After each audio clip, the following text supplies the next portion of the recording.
Assalamualaikum warahmatullahi wabarakatuh. Innal hamdalillah nahmaduhu wa nasta'inuhu wa nastaghfiruh wa na'udzu billahi min syururi anfusina wa min sayyiati a'malina. Man yahdihillahu fala mudhillalah wa man yudlil fala hadiyalah.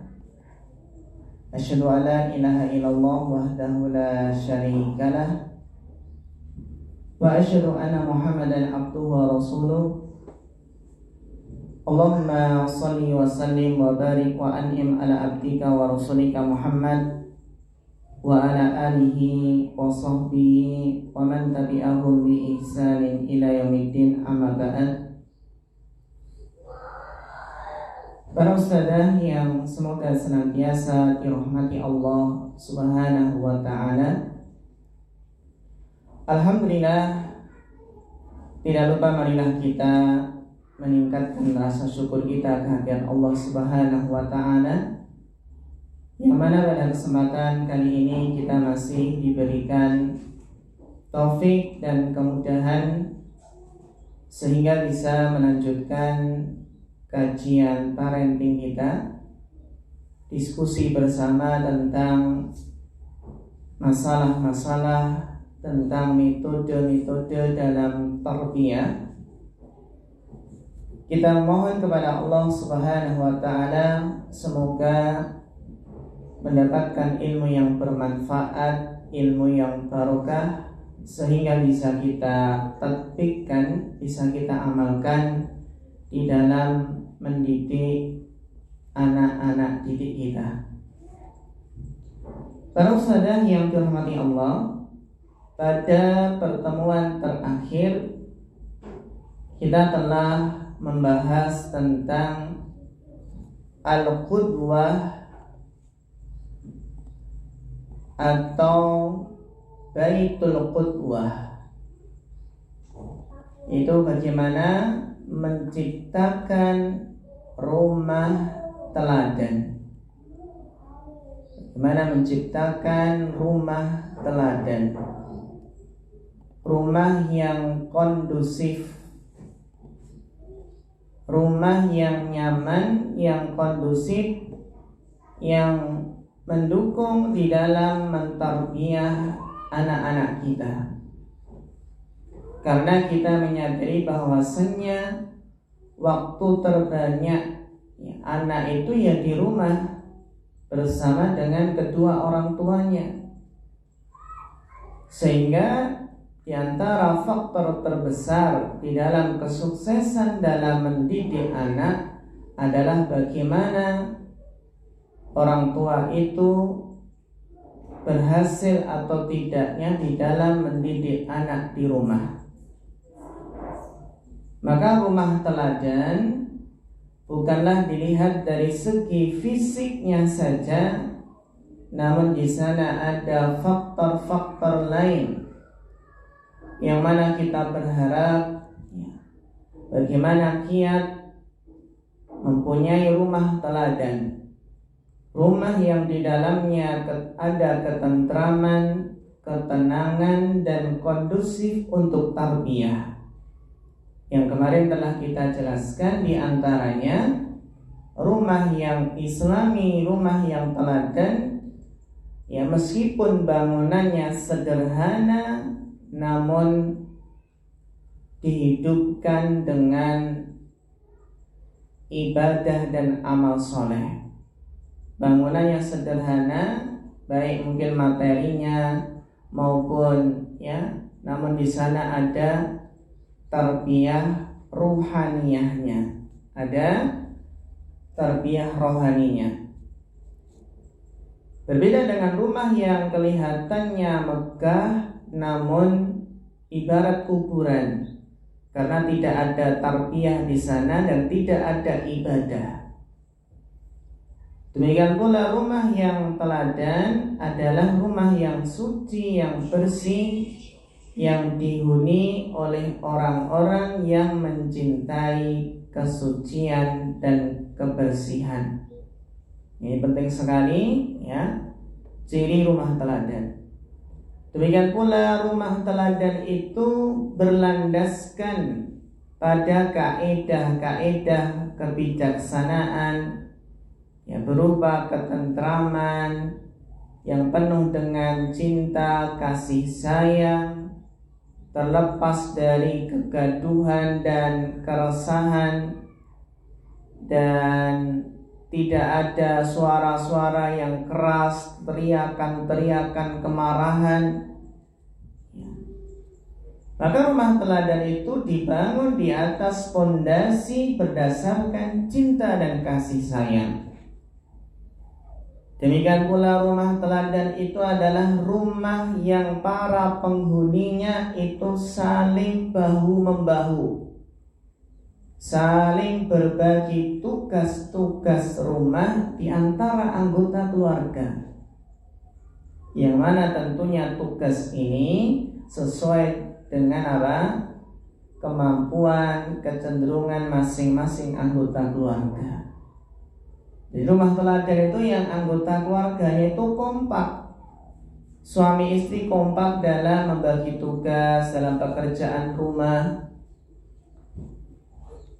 Tidak sebagaimana sebagian suami yang acuh tak acuh, tidak peduli dengan pekerjaan rumah, sehingga tidak mau membantu istri dalam pekerjaan rumah, tidak mau bantu nyapu, ngepel, nyuci piring atau jemur baju. Maka di sini harus ada saling bahu-membahu dan kekompakan. Demikian pula rumah teladan itu adalah rumah yang bangunannya terutama WC dan toiletnya itu tidak menghadap kiblat atau membelakanginya. Rumah teladan adalah rumah yang sirkulasi udaranya itu baik, pencahayaannya baik. Dan rumah teladan itu adalah rumah yang kamarnya dipisah antara anak-anak yang sudah balik, yang berlawanan jenis.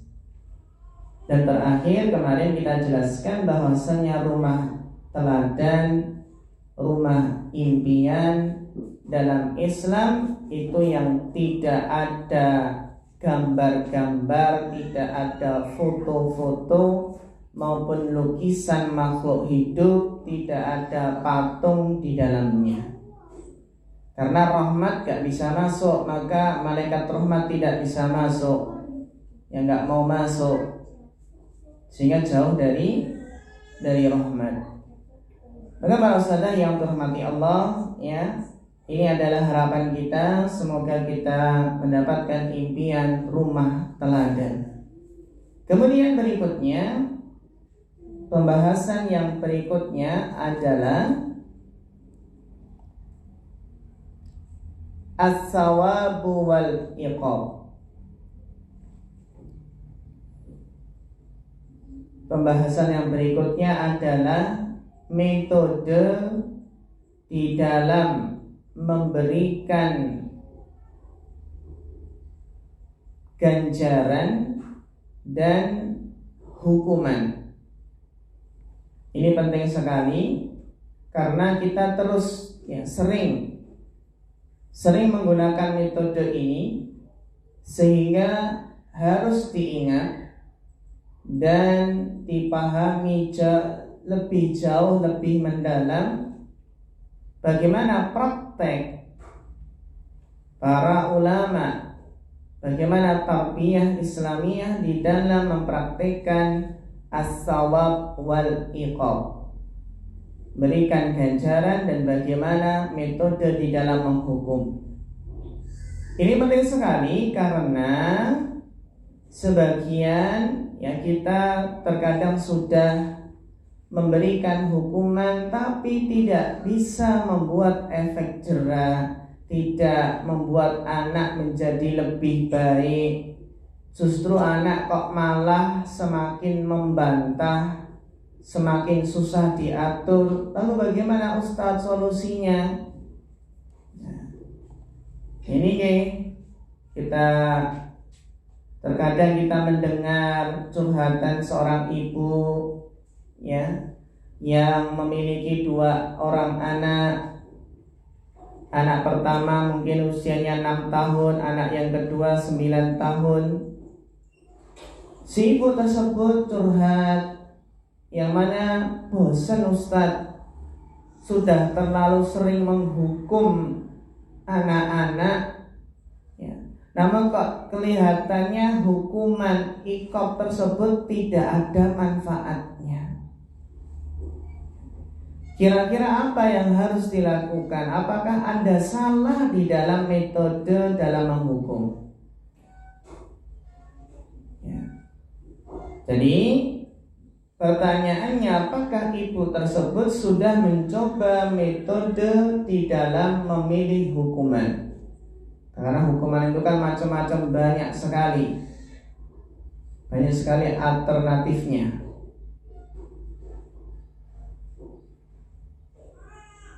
Karena kaidah di dalam menghukum itu ada kaidah penting dalam meluruskan perilaku anak, itu bahwasannya setiap jenjang usia anak itu memiliki metode pendidikan khusus. Ada hukuman khusus yang itu sesuai dengan usia anak. Bahkan hukuman juga sesuai dengan karakter anak. Ada yang kalau anak dihukum seperti ini malah berontak. Ada beda kalau diterapkan ke anak yang lain mungkin cocok, tapi untuk anak tertentu yang lainnya mungkin kurang cocok. Yang ternyata juga diperhatikan sesuai dengan karakter sifat anak. Jadi kita sebagai orang tua itu harus memikirkan, kira-kira ya, kalau anak diberikan hukuman seperti ini bagaimana ke depannya, bagaimana akibatnya. Maka di sini ada metode-metode tuwabit yang perlu diperhatikan. Kita lanjutkan keterangan dari beliau dalam metode sawab wal iqab. Yang pertama kita mulai dari metode as-sawab terlebih dahulu. An-nafsul insaniyatu yushajji'uha as-sawabu wa yaj'aluha tasku fil badli wal ata' sawa'un fi dhalika as-saghir awil kabir. Yang mana jiwa manusia itu suka dengan yang namanya ganjaran, suka dengan hadiah, baik itu anak kecil maupun dewasa. Maka metode sawab, metode ganjaran, pahala, hadiah, ini sangat nampak sekali dalam tarbiyah Islamiyah.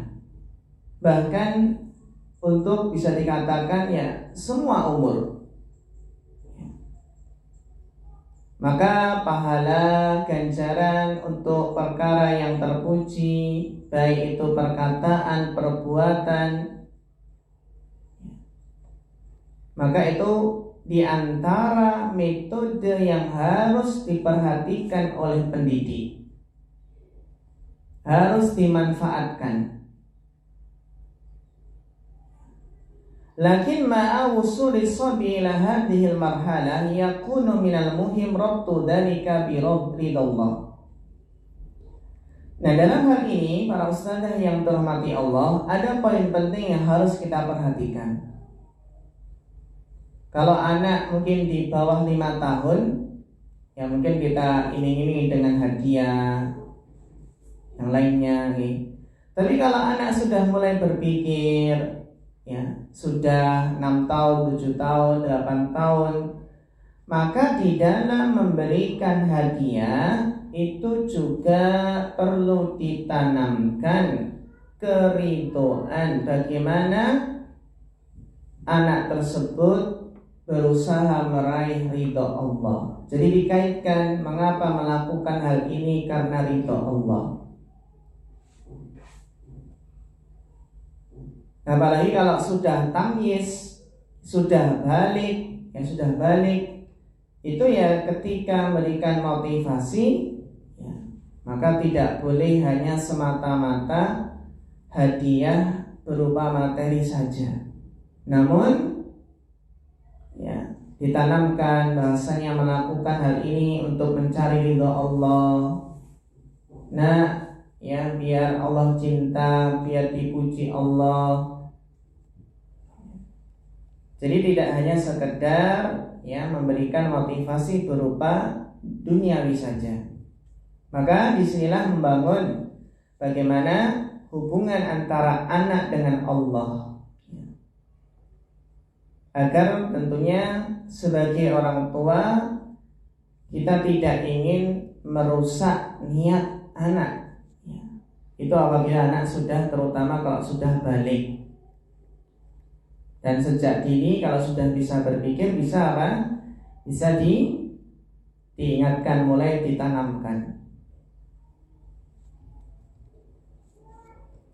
Nah, yang terpenting metode di dalam memberikan hadiah atau ganjaran balasan, la yanbaghi an yatahawwalu shawab ila naw'in minasyarti 'alal fi'l. Jangan sampai hadiah itu menjadi syarat untuk anak bisa mau melakukan perbuatan tersebut. Maksudnya apa? Jangan sampai apa seolah-olah hadiah tersebut syarat. Syarat apa? Anak itu baru mau melakukannya kalau dapat hadiah. Kalau nggak dapat, nggak mau melakukan. Nah, ini yang mungkin harus kita cermati. Jangan sampai ya hadiah itu seolah-olah menjadi syarat anak mau melakukannya. Kalau nggak ada hadiah, nggak mau. Bihaisu idalam yuqtasabi lam yaf'al. Yang mana kalau anak nggak diberi, nggak mau melakukannya. Fa inna sawaba yadhillu qa'iman bidawrihi tarbawi makana sawaban. Maka harus diingat bahwasannya pahala ini, ya, ganjaran ataupun hadiah ini hanya sifatnya adalah motivasi, mendidik, bukan menjadi syarat. Nah, kalau menjadi syarat, ya, yang mana anak nggak mau lakukannya kalau nggak dikasih, maka ini apa? Maka ini salah satu bentuk ya, tarbiyah yang mungkin dalam tanda kutip ya, tarbiyah yang gagal. Karena nanti ketika orang tua ketika nggak mampu memberikan sesuatu, akhirnya anak nggak mau. Ini yang beliau tekankan dalam sawab ini. Kemudian berikutnya iqab. Nah, masalah iqab ini penting sekali. Yang mana para ustadzah yang dirahmati Allah Subhanahu wa taala,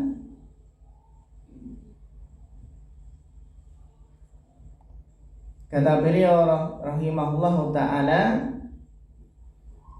bahwasanya ma'adukhuli as-sabi ilal madrasah yatanafasu ma'aqrani fi sabili tahsil darajat al-aliyah awil ulya fi tahsil madrasi. Ya, ketika anak itu bersosial, bergaul dengan teman-temannya yang terkadang melakukan sebuah kesalahan, maka di sana ada dhawabit fil uqubah, ada kaidah-kaidah di dalam ya menghukum, bagaimana kaidah-kaidahnya. Yang pertama, ma'rifatu sababil uqubah, mengetahui sebab adanya hukuman.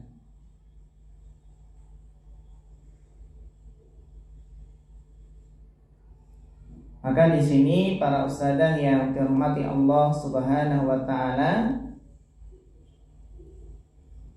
sebelum menerapkan metode hukuman, maka kita harus memastikan apakah anak melakukan kesalahan itu karena tidak tahu, tidak sengaja, atau sengaja. Jika kondisinya seperti ini, ya, ketika anak melakukan kesalahan karena tidak tahu, karena tidak disengaja, maka kondisi seperti ini tentunya tidak perlu dihukum. Anak gak sengaja, anak tidak tahu, tidak perlu dihukum, namun cukup diingatkan kesalahannya. Contoh, anak mecahin piring karena gak sengaja, lewat, terus piringnya pecah. Apakah kita hukum anak tersebut?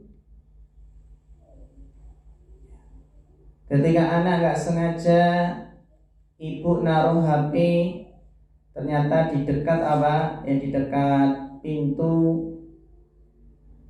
Ya.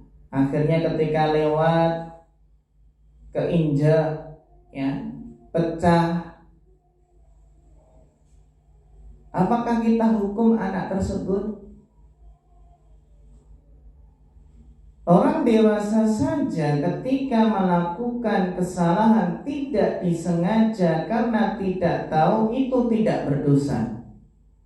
Rufi'al aqlamu an ummati salas, bahwasanya diangkat kesalahan tidak berdosa apabila umatku itu melakukan kesalahan. Yang pertama adalah al-khata'u wal nisyanu wa mastukrihu alaih, yang mana seseorang itu diangkat pena tidak berdosa apabila melakukan sesuatu karena khata', karena tidak disengaja. Jadi kalau tidak disengaja tidak perlu dihukum, tapi cukup diingatkan kesalahannya. Wan nisyan, demikian pula manusia itu tidak berdosa kalau lupa, ternyata lupa belum sholat. Wa mastukrihu alaihi, dan tidak berdosa karena dipaksa. Maka ini yang harus kita perhatikan. Anak tersebut melakukan kesalahan karena tidak sengaja, atau mungkin ya karena lupa. Yang namanya lupa, anak-anak bisa lupa, atau mungkin terpaksa, karena dipaksa. Jadi jika kesalahannya diulangi atau melakukannya, ya, tapi kalau kesalahannya ini sebaliknya, jika kesalahan itu kalau diulangi terus atau melakukannya dengan sengaja, maka kita bisa memberikan hukuman dengan berbagai macam metode atau cara. Ya, di antaranya apa? Di antaranya metode hukuman yang bisa diterapkan adalah tidak memberinya hak-hak istimewa. Ya. Itu di antara metode. Atau menghalangi anak dari sesuatu yang disukainya. Atau mungkin juga bisa memarahinya, namun dengan syarat bukan pelampiasan, bukan balas dendam, bukan karena emosi.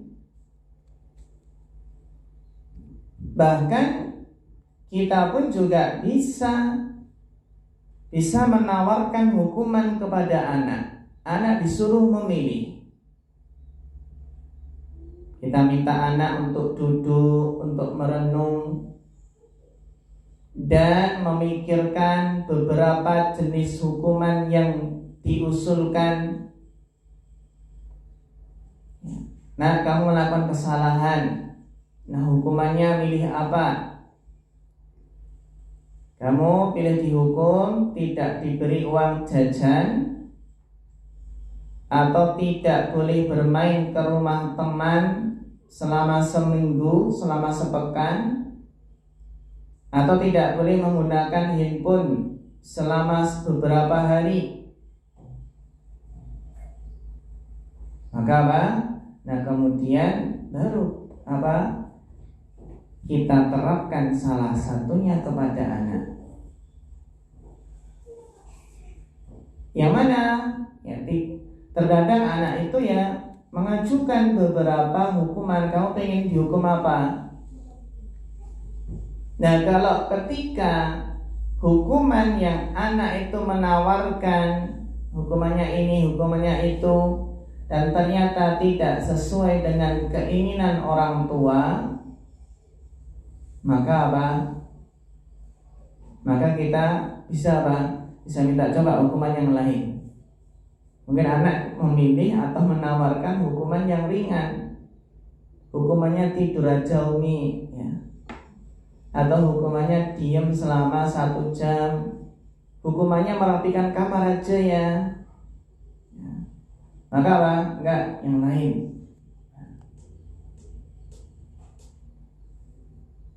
Dan saudara yang terhormati Allah, terkadang hukuman-hukuman yang diusulkan anak, terutama yang diusulkan anak itu tidak memberikan efek, tidak membuat anak sadar.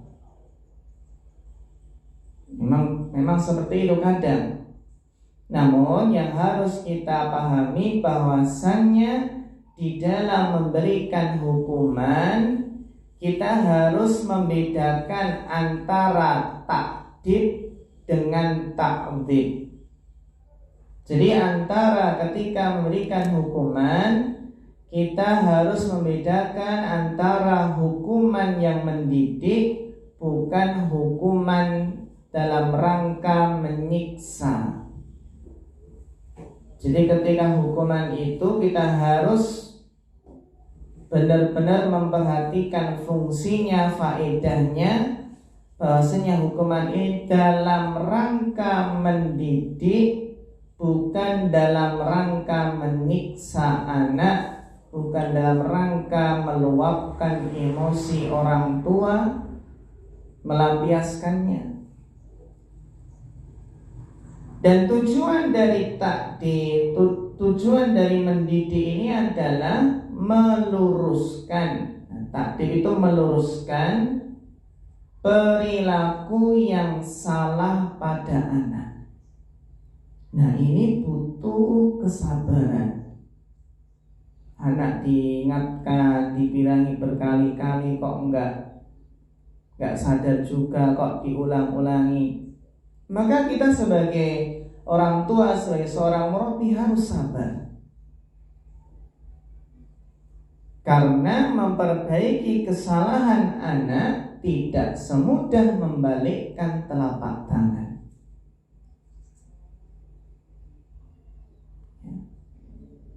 Butuh kesabaran, bahkan butuh mutaba'ah, butuh pengawasan, butuh nasihat yang terus menerus, yang tidak ada bosannya.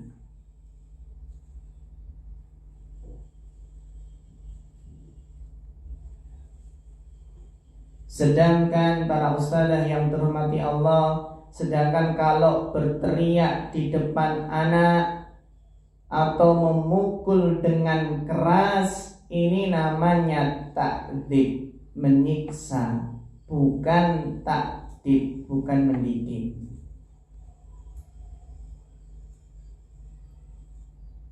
Nah, kalau sudah emang hukum melampiaskan emosi, maka itu namanya kita menghukum anak tidak sesuai dengan kadar kesalahan yang dilakukan, tapi bisa berlebihan.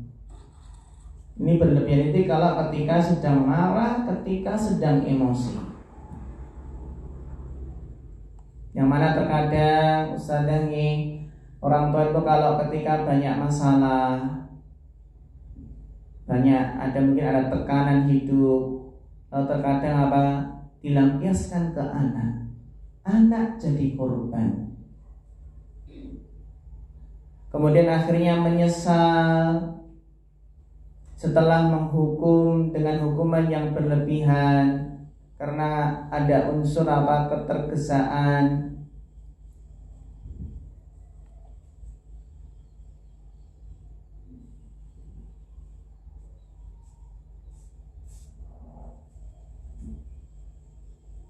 Maka menghukum itu adalah takdir dan rangka mendidik.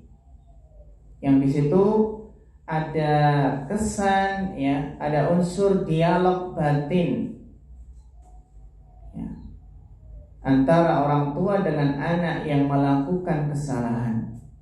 Yang ini bertujuan untuk meluruskan perilaku anak dan memperbaiki kesalahan yang diperbuat.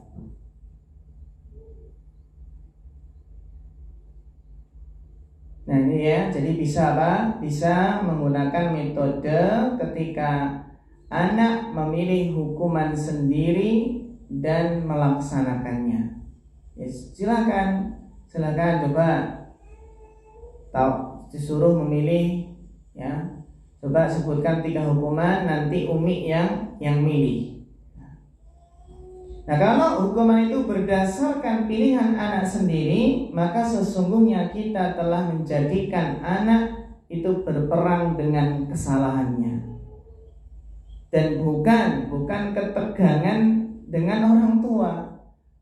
Itu kalau yang memilihkan mungkin orang tua kan adanya ketegangan. Di samping kita harus menjaga. Ingat ketika menghukum harus menjaga ikatan cinta antara orang tua dengan anak. Jadi jangan sampai ketika menghukum itu menumbuhkan kebencian, apalagi kebencian yang amat mendalam. Anak jadi nggak suka dengan orang tua, jadi nggak sayang, jadi benar-benar lari menjauh dari orang tua. Ini butuh trik, butuh metode bagaimana menghukum dan anak tetap cinta dengan orang tua.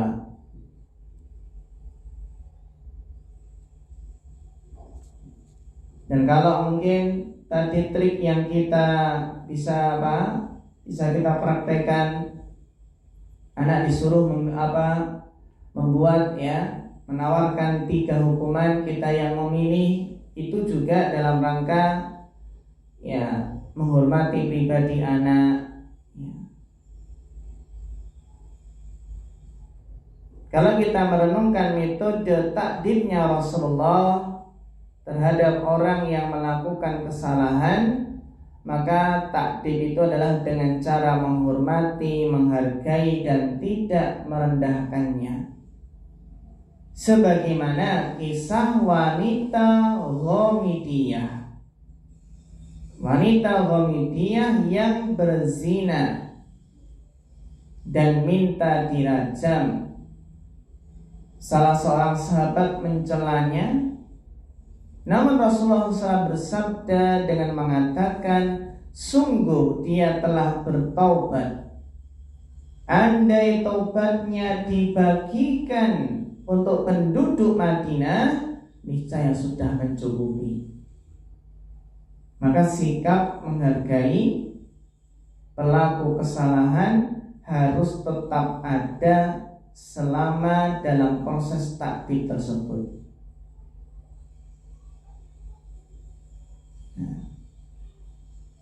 Nah ternyata ketika seorang ibu bisa menerapkan metode tadi, ternyata metode tadi bisa diterapkan dan bisa memperbaiki anak ya sekarang jarang emosi mungkin ya, dan apa? Dan anak memilih hukuman sendiri dan melaksanakannya. Ya. Yang ternyata ini adalah apa? Adalah metode yang ada dalam Al-Quran. Metode dalam Al-Quran. Ya. Jadi memilihkan anak, ya, memberikan pilihan kepada anak, coba anak sebutkan ya 3 hukuman. Nanti Umi yang akan milih. Ini ternyata bisa diambil metode ini dari dalam Al-Quran. Metode Al-Quran dalam mendidik, dalam mentakdir. Yang mana Allah Subhanahu wa ta'ala memberikan 3 pilihan hukuman kepada orang yang melakukan dosa dan kesalahan. Allah memberikan 3 pilihan hukuman kepada orang yang melakukan dosa dan kesalahan. Seperti apa? Seperti kafarah bagi orang yang berhubungan suami istri di siang hari bulan Ramadan, atau kafarat sumpah, atau kafarat yang lainnya, yang mana pilihannya adalah memerdekakan budak, atau puasa, atau sedekah. Nah, ini syariat Islam memberikan 3 pilihan bagi pelaku kesalahan ini. Itqu raqabah, au it'amu asyarati masakina, au kiswatuhum. Ya. Au siyamu salasati ayyam, memerdekakan budak atau puasa 3 hari, atau ya itu dalam kafarah sumpah, atau mungkin memberikan makan 10 orang miskin, atau memberikan pakaian. Ternyata memberikan 3 pilihan hukuman kepada orang yang melakukan kesalahan itu didapatkan dalam Al-Quran. Jadi kalau kita kan mungkin biasanya hukumannya ini, ya, hukumannya itu juga penting, juga bisa diterapkan. Namun tidak harus ya seperti itu terus. Berarti tidak harus kita sebagai orang tua yang menentukan ini hukumannya, ini hukumannya, ini hukumannya. Maka bisa sekali-kali atau kita terapkan kadang-kadang kita tentukan 3 pilihan hukuman, anak milih. Dan kadang-kadang juga coba kamu pengen dihukum apa? Sebutkan 3. Nanti Umi yang pilih.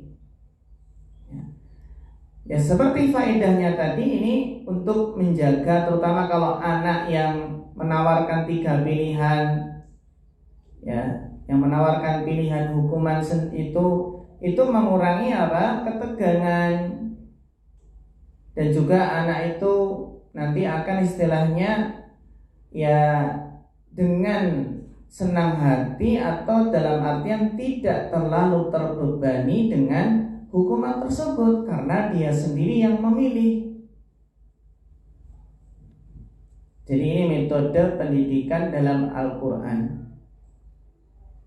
Maka Al-Quran dan As-Sunnah itu memberi banyak metode pendidikan yang luar biasa dalam meluruskan perilaku anak.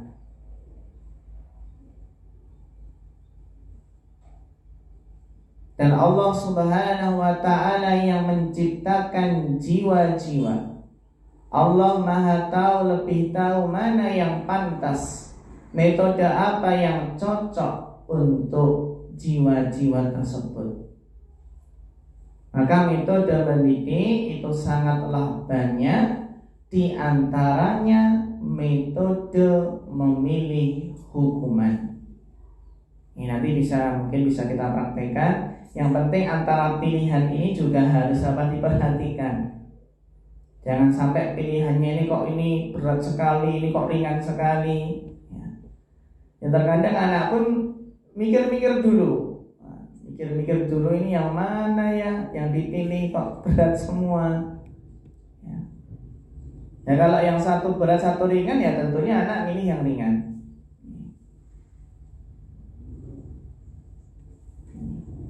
Para ustadzah yang dirahmati Allah Subhanahu wa taala, maka ya disinilah yang harus kita pahami dalam mendidik anak-anak kita. Terkadang anak melakukan sikap, perbuatan yang terkadang menjadikan orang tua itu jengkel atau emosi. Maka apa? Maka kita harus benar-benar memikirkan. Jadi hukuman itu nggak sembarangan nih. Jadi hukuman jangan sembarangan dalam menentukan hukuman, namun ya memilih yang benar-benar itu bisa memperbaiki anak, ya, agar tidak mengulangi lagi, agar sadar. Karena menghukum anak ya kadang berhasil untuk membuat anak itu jadi cerah, namun kadang pula justru membuat perilaku anak semakin menjadi-jadi. Apalagi kalau hukuman itu dalam bentuk kekerasan fisik nih, bukan ya tidak bisa merubah sikap dan perilaku anak, tapi justru memunculkan kebencian dalam diri anak. Maka intinya ustadzah, bahwasanya dalam menghukum orang tua itu harus bijak dalam memberikan hukuman. Hukuman yang mendidik dan hukuman yang efektif dalam memperbaiki karakter anak. Dan dalam teori mendidik anak, dalam menerapkan hukuman, orang tua itu dituntut untuk tegas di dalam mendidik anak dan bukan keras. Jadi beda antara tegas dengan keras. Namun terkadang sebagian orang persepsinya ya menganggap itu keras padahal tegas, dan sebaliknya. Padahal antara tegas dan keras itu beda. Jadi pentingnya ketegasan di dalam menerapkan hukuman, bukan kekerasan.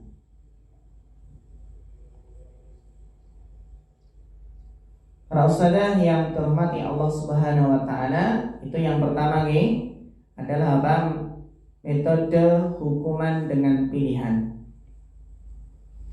Kemudian dua bit berikutnya yang perlu kita pahami dalam memberikan hukuman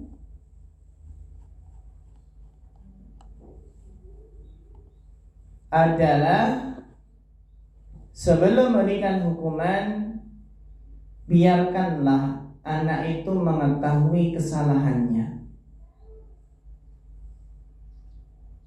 Jadi salah satu cara yang bijak dalam memberikan hukuman kepada anak adalah terlebih dahulu bertanya kepada anak terkait tentang apa?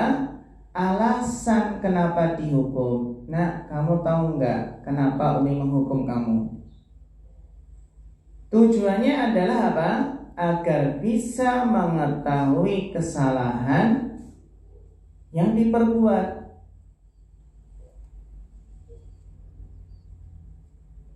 Dan dengan memahami apa yang menjadi kesalahannya, jadi menjadikan anak itu sadar, oh ini kesalahannya, maka hukuman yang diberikan kepada anak tersebut akan mengajarkan kepada anak agar berusaha tidak mengulangi lagi kesalahannya, biar tidak dihukum dengan hukuman yang sama. Jadi sangat disayangkan Jika kita langsung memberikan hukuman pada anak dan padahal anak tersebut tidak mengetahui apa kesalahannya, nah hal itu bisa menjadi apa? Bukannya menjadi nilai pembelajaran, bukan mendidik, tapi justru bisa membuat anak trauma, shock, bahkan memicu apa? Kebencian, bibit kebencian dalam anak. Ketika anak merasa nggak bersalah kok dihukum, ini menumbuhkan bibit kebencian pada diri anak. Jadi sebelum menghukum, maka jelaskan apa kesalahannya. Berikutnya, biarkan anak menjelaskan alasannya. Terkadang sebagian orang tua ketika mendapati anaknya melakukan kesalahan yang fatal, maka langsung saja orang tua itu memberi hukuman. Sebagian orang tua nggak mau mendengarkan alasan apapun yang dikatakan oleh anaknya. Padahal padahal bisa jadi alasan yang diutarakan oleh anaknya itu apa? Bisa jadi alasan yang dibenarkan, alasan yang dimaklumi.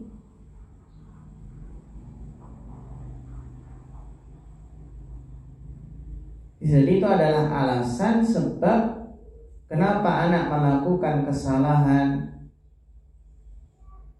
Jadi kita dengar kenapa melakukan kesalahan. Oleh karena itu, ya, mendengarkan alasan anak itu lebih didahulukan, ya. Mendengarkan alasan terlebih dahulu, ya. Itu adalah hal yang bijak, ya, agar kita tidak salah dalam menghukum. Karena kita yakin bahwasanya setiap perilaku kesalahan yang dilakukan anak tentunya selalu disertai oleh alasan-alasan tertentu. Nah, nanti ketika anak menjelaskan alasan-alasannya, nah kita meluruskan. Nah, alasan seperti itu nggak boleh menjadikan seperti ini, melakukan seperti ini. Mungkin anak punya alasan-alasan kenapa dia melakukan kesalahan tersebut. Kita bisa menjelaskan bahwasanya alasan tersebut tidak dibenarkan.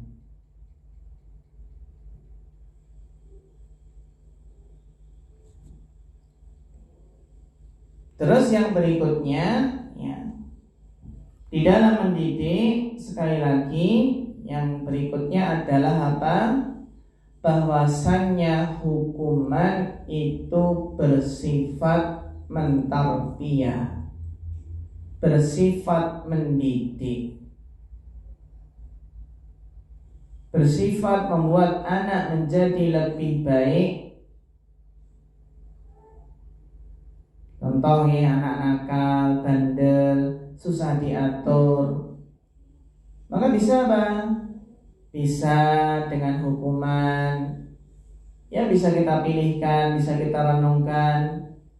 Kayaknya anak ini cocok kalau dikurangi uang jajannya, karena mungkin kita paham ini anak ini suka jajan, yang menurut insting kita atau naluri kita, nih, pemahaman kita. Nah, kalau kita kurangi, kayaknya anak nggak nakal lagi, karena dia berusaha untuk nggak nakal agar mendapatkan uang jajan seperti dahulu.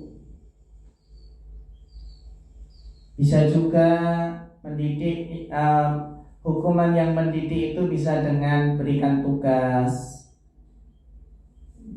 matematika, tugas perkalian, atau membersihkan kamar tidurnya, menyapu pekarangan rumah.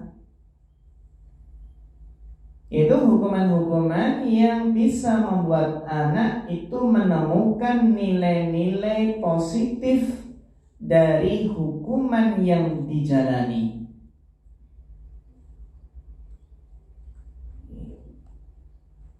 Kemudian yang berikutnya yang harus kita pahami adalah apa? Tegas kepada anak, bukan keras. Hal ini yang mesti terus kita pahami, bahwa dalam mendidik anak itu yang dikedepankan adalah lemah lembut, kasih sayang. Lagi anak kecil nih, anak yang masih kecil kok sudah dikerasi. Jadi dalam mendidik anak itu kita kedepankan lemah lembut, kasih sayang, namun tetap tegas. Dan ya sangat disarankan untuk menjauhi, meminimalisir tindakan-tindakan yang progresif nih, tindakan-tindakan keras terhadap anak. Maka tegas adalah suatu tindakan yang dilakukan pada waktu yang tepat, tempat yang tepat, dan orang yang tepat, dan tetap menghargai perasaan anak. Berbeda dengan keras. Kalau keras itu tindakan yang lebih menuruti emosi tanpa mempertimbangkan dampak yang bisa ditimbulkan dari kekerasan tersebut. Contoh sikap tegas, misalnya ketika anak melakukan perbuatan yang kurang baik, maka kita katakan, nah, jika kamu melakukan hal tersebut sekali lagi, maka bapak ibu akan memberikan hukuman. Nah, kalau sudah demikian, maka apa? Ya tegas berarti apa? Jika anak tersebut masih melakukan perbuatan yang kurang baik, padahal sebelumnya dia telah menyadari ketika dia melakukan tersebut maka akan dihukum, maka sebaiknya kita ya benar-benar menghukum sesuai dengan apa yang kita katakan. Sehingga anak itu akan terbentuk dalam persepsinya, dalam pikirannya, bahwa dalam benaknya itu jika ayah dan ibu mengatakan saya akan menghukum jika saya mengulangi perbuatan yang kurang baik, maka anak itu akan dalam mindsetnya, oh ini akan, kalau saya mengulangi maka akan benar-benar terjadi, akan benar-benar dihukum.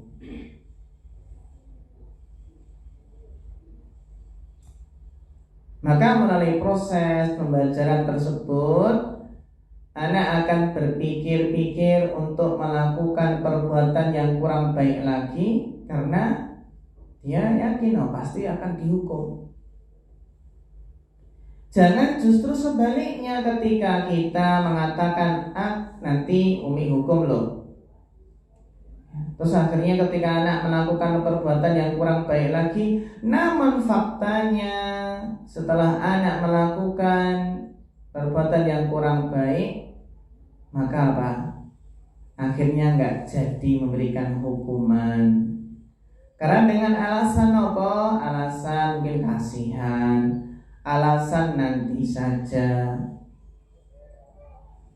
Maka ustazah yang terhormati Allah, ketegasan dan konsisten dengan ucapan itu penting sekali. Ketika kita menjanjikan sesuatu kepada anak, nanti sore ibu belikan jajanan, maka ya harus ditepati. Ya, harus kita berusaha menepati setiap janji-janji yang kita janjikan kepada anak. Maka ketika mau berjanji, maka ya harus dipikirkan kira-kira kita mampu enggak melakukannya pada waktu tersebut, pada tempat tersebut.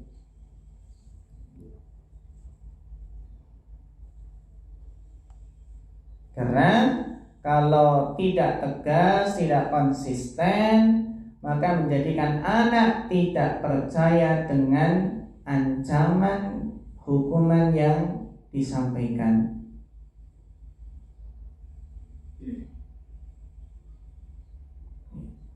Kemudian Ustazah yang terhormati Allah Subhanahu wa ta'ala, demikian pula yang harus kita perhatikan, bagaimanakah ya ketika memberikan hukuman itu kepada anak saat kita itu masih emosi atau marah. Jadi terkadang kita harus memikirkan jangan sampai nih emosi kita itu menjadikan kita menghukum anak dengan hukuman yang melampaui batas. Karena di dalam menghukum itu ternyata ada metode at-tadarruj, metode bertahap di dalam memberikan hukuman. Jadi jangan langsung terlalu berat sekali.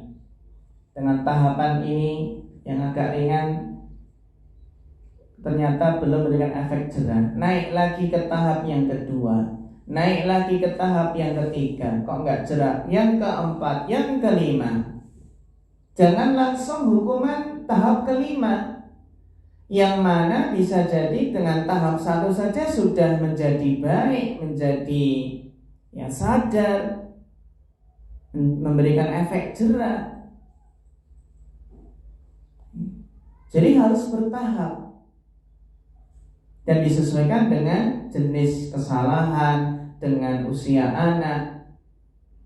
Ketika kita bisa memberikan hukuman tahap pertama dan bisa memberikan efek jerah, kenapa memberikan hukuman tahap yang kelima yang itu sangat berat sekali? Kalau dengan tahap yang pertama sudah bisa menyadarkan anak, membuat efek jerah, kenapa memilih tahap yang kelima? Ini namanya tidak bertahap, tidak tadarruj dalam memberikan hukuman. Inilah kenapa ketika emosi, kemarahan yang sudah memuncak, yang kesabaran tidak bisa lagi ditahannya, yang mana membuat orang tua langsung memberikan hukuman kepada anaknya dalam kondisi marah dan emosi.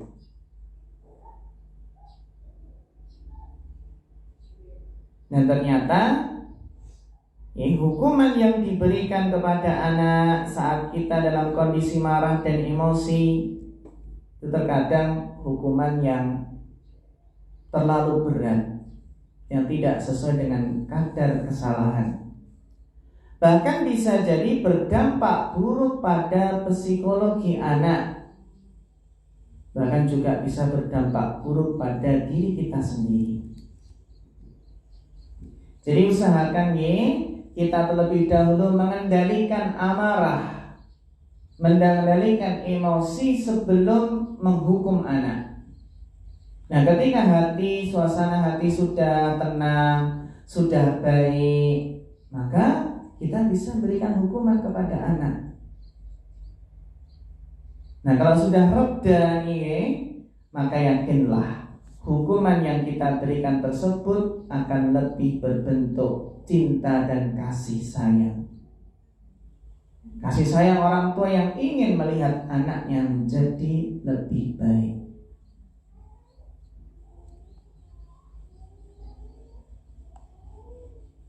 Berikutnya yang harus kita perhatikan metode dalam menghukum adalah apa? Hukuman itu harus proporsional. Hukuman harus proporsional.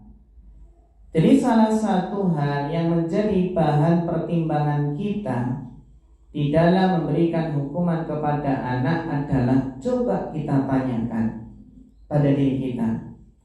Apakah hukuman yang diberikan itu sesuai dengan tingkat kesalahan yang dilakukan anak? Harus proporsional. Jangan sampai kesalahan yang dilakukan itu kategorinya kecil, namun hukuman yang kita berikan sangat berat. Sebaliknya Ustazah, sebaliknya kesalahan yang sangat fatal namun hukuman yang diberikan kok sangat mudah, sangat ringan. Itu namanya tidak proporsional. Jadi hukuman harus disesuaikan dengan apa? Tingkat kesalahan. Jadi sesuaikan dengan apa? Tingkat kesalahan, usia anak, ya, agar hukuman tersebut benar-benar efektif dan tepat sasaran. Berikutnya metode dalam memberikan hukuman, hindari memberikan hukuman yang dapat mempermalukan anak. Jangan sampai. Contohnya apa? Contohnya memberi hukuman kepada anak di hadapan teman-temannya atau di tempat umum. Kita juga demikian Ustazah, ketika di sekolah itu jangan sampai menghukum dengan mempermalukan anak tersebut di depan teman-temannya. Karena memberikan hukuman dengan cara mempermalukan anak di hadapan teman-temannya akan sangat berdampak pada psikologis anak.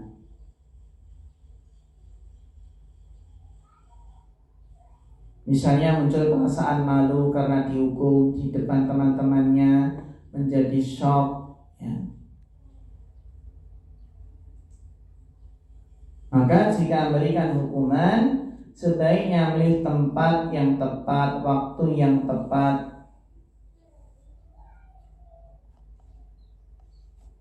Dan yang terakhir, ketika kita menghukum, metode kaidah yang harus diperhatikan ketika menghukum, jelaskan alasan kenapa anak tersebut dihukum. Jadi cara menghukum anak yang benar dan mendidik adalah menjelaskan kepada anak tentang alasan kenapa dia dihukum. Contohnya dijelaskan, Umi menghukum itu bukan karena kebencian, bukan ingin melihatmu lebih buruk, akan tetapi semata-mata hukuman ini untuk menjadikan kamu menjadi lebih baik. Jadi jelaskan dengan perasaan penuh cinta dan kasih sayang. Jadi dengan mengetahui bahwa sejatinya hukuman yang diberikan itu justru agar apa? Diri anak itu menjadi lebih baik, bukannya anak menjadi benci dan marah kepada orang tua. Jadi penjelasan ini penting sekali agar anak tidak tumbuh kebencian kepada orang tua. Saudara yang dirahmati Allah Subhanahu wa taala, maka di sini dua bit dalam memberikan ukubah itu sangat penting sekali. Ya, jadi di antaranya yang harus kita perhatikan yaitu mukhatabatul aqli qabla mukhatabatil jildi wal basyarah. Jadi sebelum memberikan hukuman itu penting untuk mengajak berpikir anak, mengajak berpikir untuk memahami kenapa ia itu dihukum, apa alasannya dan apa tujuannya, sehingga hukuman itu adalah untuk dalam rangka perbaikan, bukan dalam rangka intiqam, dalam rangka balas dendam, atau melampiaskan emosi, Sehingga dengan memperhatikan metode atau kaidah tersebut, maka harapannya orang tua itu bisa bijak di dalam memberikan hukuman kepada anak. Inilah metode yang harus senantiasa kita perhatikan dan kita manfaatkan, metode thawab wal iqab. Terus kita berpikir, merenung, mencari mana hadiah ataupun thawab yang cocok dan mana hukuman yang sesuai. Harapannya kita bisa menerapkan hal ini ya, karena memang ya di dalam syariat pun ketika orang melakukan kesalahan ada hukumannya, ada kafarohnya. Dan di antara kafaroh itu ada yang diberi pilihan. Maka ini bisa kita terapkan. Ya tentunya kita dengan melihat ya berbagai faktor yang ada dan tidak bisa kita pukul rata, terutama ya tingkat usia, tingkat kesalahan, dan bagaimana karakter anak, mana yang cocok dengan anak, karakter seperti ini hukumannya, kira-kira membuat dia sadar tidak, membuat efek jerah atau tidak. Dan terkadang sebagian hukuman itu ada yang menjadikan anak lebih parah dari sebelumnya. Jadi harus bijak dan jangan salah di dalam memberikan jenis hukuman tersebut. Wallahu ta'ala alam bishawab. Ini barangkali ada yang perlu didiskusikan, diangkat permasalahannya, kita persilahkan.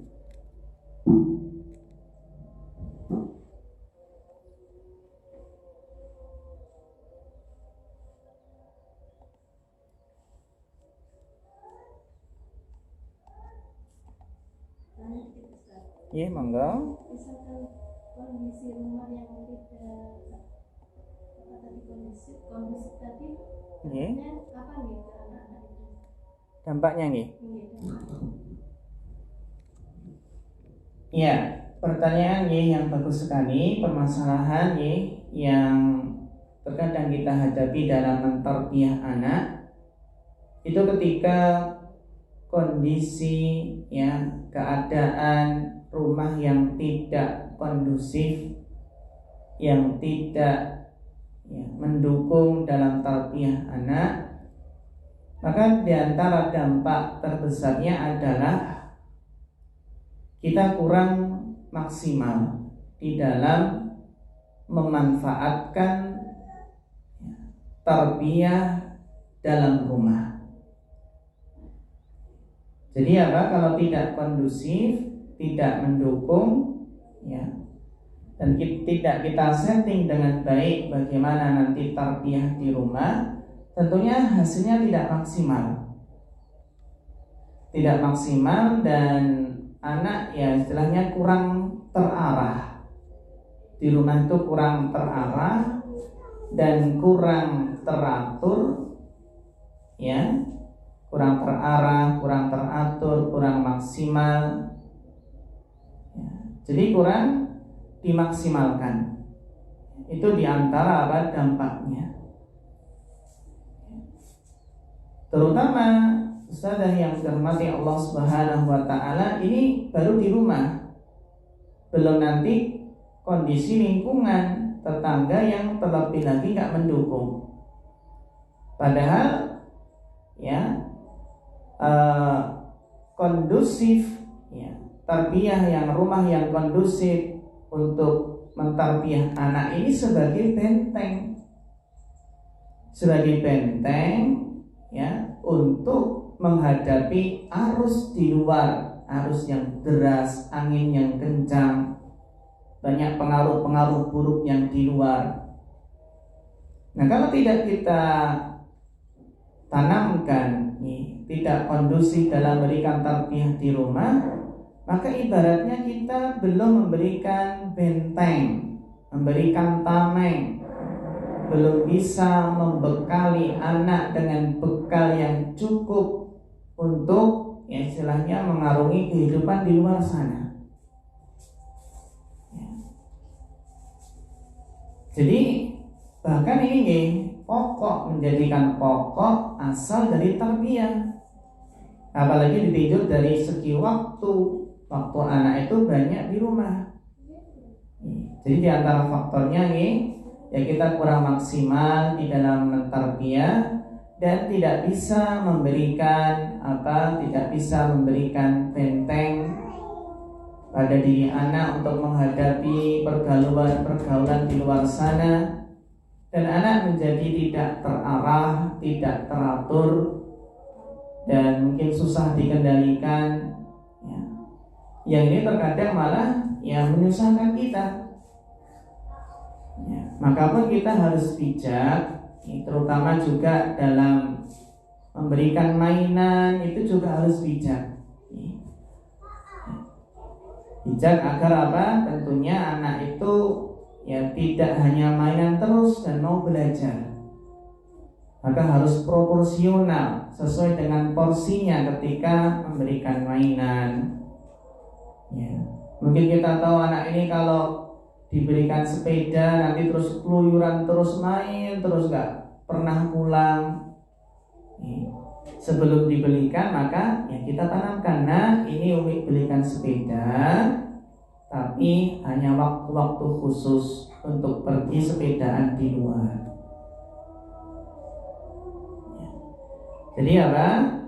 Jadi karena kalau tidak kondusif rumah tersebut, maka anak menjadi tidak terarah, tidak teratur, susah diatur, dan bahkan tarbiyahnya kurang maksimal dan tidak bisa memberikan benteng yang kuat, yang kokoh kepada anak untuk bekal mengarungi pergaulan di luar sana. Jadi kita di sini juga sama sama-sama belajar bagaimana sih metode mendidik anak di rumah. Insya Allah nanti ini penting untuk kita bahas, mungkin pertemuan-pertemuan yang berikutnya bagaimana metode mendidik anak yang tepat, yang bagus yang bisa kita maksimalkan ketika di rumah. Karena rumah itu adalah pokok sebagai asal kesuksesan dalam mendidik anak di rumah. Itu juga merupakan kesuksesan tarbiyah yang ada di sekolah. Betapa banyak ketika pendidikan kurang diperhatikan di rumah, maka berdampak pada tarbiyah, pada pendidikan yang ada di sekolah. Maka itulah kenapa ibu itu adalah madrasatul ula, sekolah pertama bagi anak. Itu saudara yang terhormati Allah, mudah-mudahan bermanfaat, bisa kita pelajari bersama, bisa kita terus berusaha semangat untuk membaca kembali kitab-kitab para ulama yang menjelaskan tentang tarbiyah, sehingga kita bisa lebih hikmah lagi, lebih bijaksana dalam mendidik anak kita. Demikian, mudah-mudahan bermanfaat. Ada kekurangan mohon maaf, kita cukupkan. Wassallallahu ala nabiyina Muhammad wa ala alihi washabbihi wasallam. Fa akhirul kalam, wassalamualaikum warahmatullahi wabarakatuh.